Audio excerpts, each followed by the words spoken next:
আমার সন্তানটা আমার বুক ছেড়ে চলে গেল। আজ থেকে আর অনুভব ফিল করি, হ্যাঁ ভিডিওতেই, কিন্তু মনের ভিতরটা শান্তি লাগে না। বছরের শেষে আসে দুর্গাপুজো, আর প্রতিটা বার পুজো কারো না কারো ঘরের মধ্যে আপনজনের অভাব থাকে। এবার আমার ঘরটা খালি, এবার শুভম নেই, তাই এবার পুজো করবো না। ঘুরে ঘুরে মণ্ডপ থেকে ঘুরে ঘুরে বাড়িতে আসতো। রাতে বেলা যখন আমি সাজতাম, আমার শাড়ির গুছি আমাকে সাজতে হেল্প করতো, যেমন মেকআপ বের করে দেওয়া, আমার সাথে সাথে কাজল নেই কাজল হাতে দেওয়া, লিপস্টিক হাতে দেওয়া, কুচি ধরা, সবটাই করতো। এবছর আমি কোন মুখ নিয়ে না কেউ হারিয়ে যায়, কিন্তু মার জীবন থেকে সন্তান হারানোটা খুবই কষ্টকর। আজকে 7 মাস হয়ে গেছে শুভ মরে যাওয়া, কিন্তু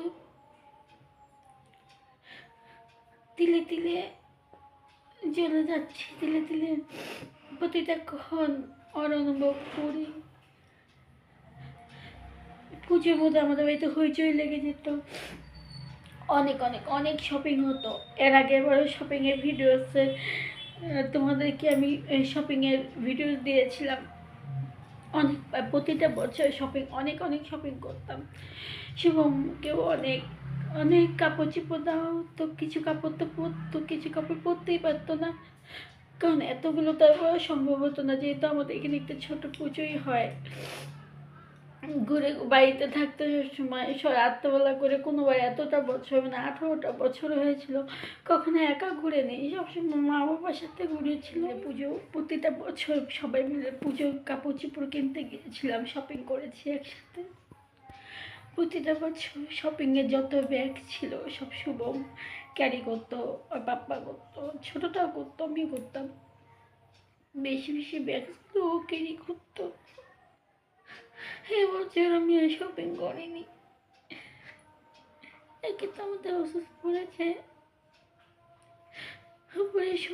অনেক, তাই এবার দুর্গাপূজায় শপিং করলাম না।